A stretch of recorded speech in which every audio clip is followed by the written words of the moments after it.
नमस्कार, जय गजानन. तुमच्या सगळ्यांचं आपल्या चॅनलमध्ये खूप खूप स्वागत आहे. श्री गजानन महाराजांची आपण भक्ती करत असताना महाराजांच्या उपासनेमध्ये आपण महाराजांची पूजा करतो, श्री गजानन विजय ग्रंथाचं वाचन करतो, त्यासोबतच आपण महाराजांचं नामस्मरण देखील करत असतो.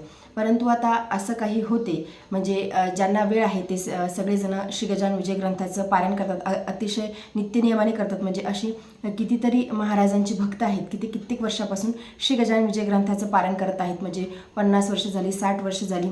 म्हणजे खूप जण महाराजांचं नित्यनियमाने श्री गजानन विजय ग्रंथाचं पारायण करतात, एकही दिवस खंड न पडू देतात. परंतु आता समजा ज्यांच्याकडे वेळच नाही त्यांनी कसं करावं? त्यांचं म्हणजे इच्छा असून देखील अनेक जणांची इच्छा असते श्री गजानन विजय ग्रंथाचं पारायण करायचं, तरीसुद्धा होत नाही. किंवा प्रगट दिनाच्या निमित्ताने आवर्जून ते वेळ काढतील किंवा वर्षातून एकदा तरी श्री गजानन विजय ग्रंथाचं पारायण करण्याचा प्रयत्न करतील किंवा गुरुपुष्य अमृत योगावरती पारायण करण्याचा प्रयत्न करतील. परंतु महाराजांची जर का नित्यसेवा करायची असेल तर मग कशी करायची आहे याबद्दलचीच माहिती आपण आजच्या व्हिडिओमध्ये बघणार आहोत. तर ज्यांच्याकडे वेळ नाही रोज नित्य सेवेमध्ये श्री गजानन विजय ग्रंथाचं वाचन करायला, त्यांनी महाराजांचं दर गुरुवारी तरी श्री गजानन विजय ग्रंथाचं एक अध्यायाचं वाचन करण्याचा प्रयत्न करावा. दर गुरुवारचा वेळ तर आपण काढू शकतो. अगदी 15 ते 20 मिनिटं श्री गजानन विजय ग्रंथाचं वाचन करण्यासाठी एक अध्यायासाठी लागतात. तर तेवढा वेळ तर आपण नक्कीच काढू शकतो. तुम्ही सकाळी वाचा किंवा संध्याकाळी प्रदोष काळामध्ये जरी तुम्ही वाचलं तरी चांगलं आहे. किंवा तुम्ही ऑफिसमधून आले, तुम्ही फ्रेश झाले, त्यानंतर समजा तुम्ही वाचलं, झोपायच्या अगोदर तुम्ही कधीही श्री गजानन विजय ग्रंथातला एक अध्यायाचं वाचन तुम्ही करू शकता. दर गुरुवारी तरी महाराजांची एक सेवा करण्याचा प्रयत्न करा. आता ज्यांच्याकडे वेळच नाही त्यांनी काय करावं? तुम्ही एकतर 52 पण वाचू शकता दर गुरुवारी किंवा मग तुम्ही स्तोत्राचं देखील वाचन करू शकता. परंतु आता ज्यांच्याकडे वेळच नाही परंतु इच्छा मनामध्ये खूप आहे की श्री गजानन महाराजांची भक्ती करावी, तर मग काय करावं? तर तुम्ही महाराजांचं नामस्मरण करण्याचा प्रयत्न करा. करायचं म्हटलं की पुन्हा तेच येते की देवघरासमोर माळ घेऊन बसायची का, माळ जप आपण करायचा का? तर तुम्ही तसं नाही केलं तरी सुद्धा चालते. तुम्ही चालता बोलता उठता बसता तुम्ही श्री गजानन महाराजांचं नामस्मरण करू शकता. किंवा बाजारामध्ये असे काउंटर देखील मिळतात, तर तुम्ही हे असं काउंटर आणून देखील तुम्ही काउंटर हे आपल्या फिंगरमध्ये जाते, तर तुम्ही हे फिंगरमध्ये काउंटर ठेवून देखील तुम्ही श्री गजानन महाराजांचं नामस्मरण करू शकता. किंवा मग तुम्ही असं श्रवण भक्ती करण्याचा प्रयत्न करा. म्हणजे श्रवण भक्ती करायची म्हणजे कशी करायची आहे? आजकाल खूप जास्त साधनं आपल्यासाठी झालेली आहेत. म्हणजे मोबाईल्स आहेत किंवा आता गुगल टी व्ही आहेत, स्मार्ट टी व्ही आहेत, त्यावरती आपण ऐकू शकतो. किंवा आपण आता ड्राईव्ह करत आहात, गाडीमध्ये सगळ्यांकडे म्युझिक सिस्टम असते, त्यावरती तुम्ही ऐकू शकता. किंवा तुम्ही बाईकवर चालले आहात, तुम्ही कानामध्ये हेडफोन टाकून मोबाईलमध्ये तुम्ही श्री गजानन महाराजांचा मंत्र किंवा मग 52 किंवा स्तोत्र किंवा गजानन विजय ग्रंथाचा एक अध्याय लावून देखील तुम्ही ऐकू शकता. म्हणजे आपल्याला भक्ती करायची आहे. मग भक्ती आपल्या कोणत्याही मार्गाने हो ती महाराजांपर्यंतच पोचणार आहे. तुम्ही जर का घरामध्ये काही काम करत आहात तर मग त्यावेळी तुम्ही महाराजांची गाणी लावून द्या किंवा 52 लावून द्या किंवा मंत्रजप लावून द्या आणि तुमचं कामही होत राहते. समजा आता घरामधल्या स्त्री आहेत, स्वयंपाक करत आहेत, झाडून घेत आहेत किंवा अन्य कुठल्याही कपड्यांच्या घड्या करत आहेत. म्हणजे घरामध्ये स्त्रियांना असंख्य कामं असतात. तर तुम्ही प्रत्येक कुठलंही काम करत असताना तुम्ही मोबाईलवरती किंवा टी व्हीवरती तुम्ही लावून तुम्ही श्रवण भक्ती करा. तुम्हाला किंवा श्री गजानन महाराजांच्या व्यतिरिक्त अन्य कुठल्याही भगवंताची भक्ती करायला तुम्हाला आवडत असेल तर मग तसं तुम्ही लावून द्या. तुम्ही त्यांचे गाणे ऐका, स्तोत्र ऐका किंवा कथा ऐका. कथा तुम्ही जास्तीत जास्त श्रवण करण्याचा प्रयत्न करा. संतांच्या कथा यासाठी ऐकाव्यात, वाचाव्यात की त्यामुळे आपली देखील भक्ती अधिकाधिक पुष्ट व्हायला सुरुवात होते. संतांच्या पायाच्या धुळीचा एक कण जरी भक्ती आपल्या मनामध्ये जरी रुजली तरी सुद्धा आपल्या जीवनाचं कल्याण होणार आहे. त्यामुळे संतांच्या कथा ह्या वारंवार वाचण्याचा, ऐकण्याचा प्रयत्न करा. श्रवण भक्ती तुम्ही जास्तीत जास्त करा. जशी आपण श्रवण भक्ती करू तसंच आपण समजा आता श्री गजानन महाराजांचा मंत्रजप आपण ऐकत आहोत तर ॲटोमॅटिकली आपल्या मुखातून देखील मंत्रजप निघणारच आहे. तुम्ही जास्तीत जास्त प्रयत्न करा की ऐकायचा. तुम्हाला बसायला वेळ नाही तर मग चालता बोलता तुम्ही मंत्रजप करण्याचा प्रयत्न करा. तुम्ही गाडी चालवत आहात, तुम्ही म्युझिक सिस्टममध्ये महाराजांचा मंत्रजप लावून द्या किंवा श्री गजानन 52 लावून द्या, स्तोत्र लावून द्या. कोणत्याही पद्धतीने आपली भक्ती ही होणारच आहे. आपण श्रवण भक्ती करता करताच आपल्या मुखातून देखील तेच निघणार आहे. आणि जास्त जेवढा आपण तुम्ही विचार करा की कुठलीही गोष्ट आपण जेवढी जास्त करतो, म्हणजे ती कुठलीही गोष्ट असो, मग ती भक्तीतली असो किंवा अन्य इतर कुठलीही गोष्ट असो, आपण जी गोष्ट जास्तीत जास्त बघतो किंवा ऐकतो ती गोष्ट जास्तीत जास्त आपण करतो, म्हणजे ती ॲटोमॅटिकली तशी होते. त्यामुळे आपण जर का भक्तीमध्ये जास्तीत जास्त आपल्याला भक्ती जास्तीत जास्त आपली पुष्ट करायची असेल तर आपल्याला श्रवण भक्ती ही करावीच लागणार आहे. जेवढं जास्त आपण श्रवण करू तेवढीच जास्त भक्ती आपल्या मनामध्ये पुष्ट होणार आहे, आपल्या मनामध्ये ती पुष्ट होणार आहे, आपलं अंतर्मन शुद्ध होणार आहे, पवित्र होणार आहे आणि आपण जास्तीत जास्त महाराजांच्या जवळ जाण्याचा आणि जास्तीत जास्त आपण महाराजांच्या जवळ जाणार आहे आणि त्यामुळेच आपल्या जीवनाचं कल्याण होणार आहे.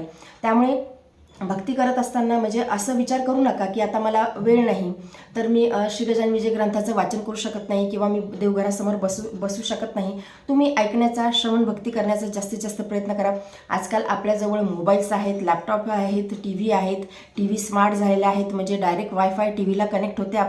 आपल्याला अशक्य असं काही राहिलेलं नाही किंवा खूप असे कष्ट देखील करायची गरज पडत नाही. त्यामुळे या छोट्या छोट्या गोष्टीतून देखील आपली भक्ती अतिशय पुष्ट करू शकतो. छोट्या छोट्या गोष्टीतून आपण ह्या सगळ्या गोष्टी करू शकतो. जसं मी तुम्हाला सांगितलं की हे काउंटर मिळते, अगदी खूप सुंदर छान काउंटर आहे. कुठेही बसून आपण जर का या काउंटरने जप केला तर आपल्याला म्हणजे असंही मिळते किंवा यापेक्षा मोठे देखील काउंटर मिळतात, परंतु हे छोटं अतिशय आपल्याला पोर्टेबल आहे, कुठे पण आपण नेऊ शकतो. तर या काउंटरने जर का आपण जप केला तर आपल्याला कळते की आपला जप किती झाला आणि आपला वेळ देखील वाया जात नाही, म्हणजे वेळ वाया जात नाही किंवा मन आपले इकडे तिकडे भटकत नाही. ते कसं की काउंटर जर का आपल्या हातात असलं, आपण त्याला पुश करत राहतो तर मग आपल्या मनातून आपल्या मुखातून जो मंत्र जप निघतो त्यावेळी आपण पुश करतो, आपलं कॉन्सन्ट्रेशन ऑटोमॅटिक होऊन जाते. म्हणजे माळ घेणं हे पवित्रच आहे, माळ ही सगळ्यात शुद्ध आहे. म्हणजे आपण वारकरी आहोत तर वारकऱ्यांची ही तुळशी निष्ठा, माळ निष्ठा किंवा एकादशी निष्ठा, आपली पंढरीची वारी, ह्या सगळ्या गोष्टी आपल्या वारकऱ्यामध्ये येतातच. ते नियमाने रोज घेतला जाणारा हरिपाठ, ह्या सगळ्या गोष्टी आपल्या वारकऱ्यामध्ये आहेतच.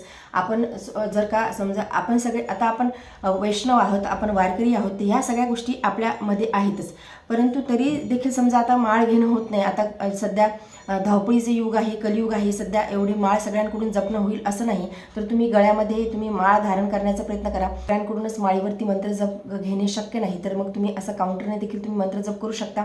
माळ तुम्ही गळ्यामध्ये परिधान करू शकता, माळ तुम्ही गळ्यामध्ये घालू शकता. म्हणजे आमच्याकडे सगळ्यांच्या गळ्यामध्ये माळ आहेत, म्हणजे अगदी माझ्या छोट्या मुलापासून तर सगळ्या मोठ्या व्यक्तींपर्यंत सगळ्यांच्या गळ्यामध्ये माळ आहेत. आणि माळ ही असायलाच हवी. माळ ही अत्यंत शुद्ध असते, पवित्र असते. तुळशीच्या माळीचं रोज पाणी आपल्या अंगावरती आपण जेव्हा स्नान करतो त्यावेळी आपल्या वारकऱ्याच्या अंगावरती किंवा आपल्या वैष्णवांच्या अंगावरती पडायलाच हवं. त्यामुळे माळ देखील आपण धारण करावी. परंतु आता मंत्र जप जर का घ्यायचा असला माळीवरती तर बसणं होत नाही, वेळ नाही, तर मग तुम्ही जास्तीत जास्त श्रवण भक्ती करण्याचा प्रयत्न करा. ऑटोमॅटिकली तुमच्या मुखातून ह्या सगळ्या गोष्टी निघणारच आहे. म्हणजे आपल्याला काय होतं, ऐकून कुठलीही गोष्ट तुम्ही 52 ऐका किंवा तुम्ही स्तोत्र वाचा, ऐका. विजय ग्रंथातला कुठले अध्याय तुम्ही रोज वाचण्याचा जरी प्रयत्न केला, समजा आता ॲप देखील मिळतात, तुम्ही ॲप डाउनलोड करून त्यामध्ये देखील वाचू शकता. परंतु आता वेळच मिळत नाही. समजा वेळ मिळत नाही म्हणजे आता कसं असते की जे कोणी कॉर्पोरेटमध्ये जॉब करतात, IT सेक्टरमध्ये जॉब करतात, त्यांना खरंच वेळ मिळत नाही. मग अशा वेळी किती जरी इच्छा असली तर होत नाही. मग त्यावेळी तुम्ही ऐका, श्रवण करण्याचा प्रयत्न करा. श्रवण करता करता आपल्याला ॲटोमॅटिकली लर्न होते, ते आपलं पाठ होऊन जाते आणि आपण ॲटोमॅटिकली त्या गोष्टी मग आपल्या मुखातून देखील निघायला लागतात. तर इतके साध्या सोप्या पद्धतीने आपण श्री गजानन महाराजांची भक्ती करू शकतो, नामस्मरण करू शकतो. ज्या घरामध्ये स्त्रिया आहेत, घरातलं काम करत आहेत, त्या काम करता करता तुम्ही कथा ऐका किंवा मग तुम्ही श्री गजानन महाराजांची 52 ऐका किंवा स्तोत्र ऐका किंवा अन्य इष्टदेवतांचं कुठलं तुम्हाला गाणेसुद्धा आपण ऐकतो. समजा गाणे खूप म्युझिक हे सगळ्यांनाच आवडते, प्रत्येक जीवाला गाणं हे आवडते. तर मग तुम्ही गाणे जरी ऐकले तरीसुद्धा आपली भक्ती होणारच आहे, कारण की त्यामध्ये देखील भगवंताचं नाव येतच आहे, विठ्ठल येते किंवा गजानन महाराजांचं नाव येते.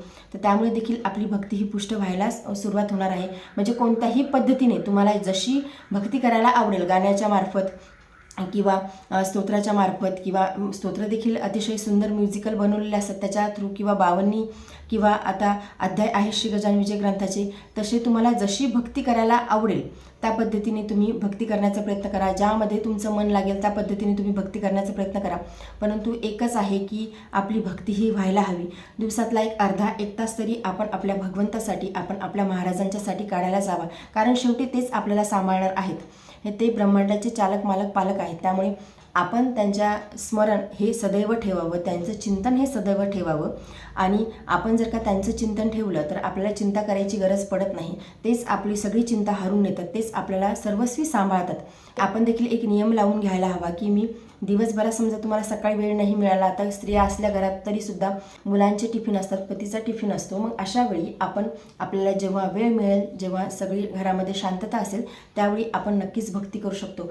भक्ती करायची ज्याला असली त्याला काहीही अडचण नाही. म्हणजे वेळ आपण म्हणतो की माझ्याकडे वेळ नाही, परंतु थोडा वेळ जर का आपण केला, थोडंसं प्लॅनिंग जर का आपण वेळात वेळ काढून जर का केलं, तर भक्ती ही नक्कीच होणार आहे. भगवंत देखील आपल्याला सांभाळणार आहेत, आपले महाराज आपल्याला सांभाळणार आहेत. तर आजच्या व्हिडिओमध्ये एवढेच. व्हिडिओ जर तुम्हाला आवडला असेल तर व्हिडिओ लाईक करा, चॅनलवरती नवीन असेल तर चॅनलला सबस्क्राईब करा. जय गजानन. धन्यवाद.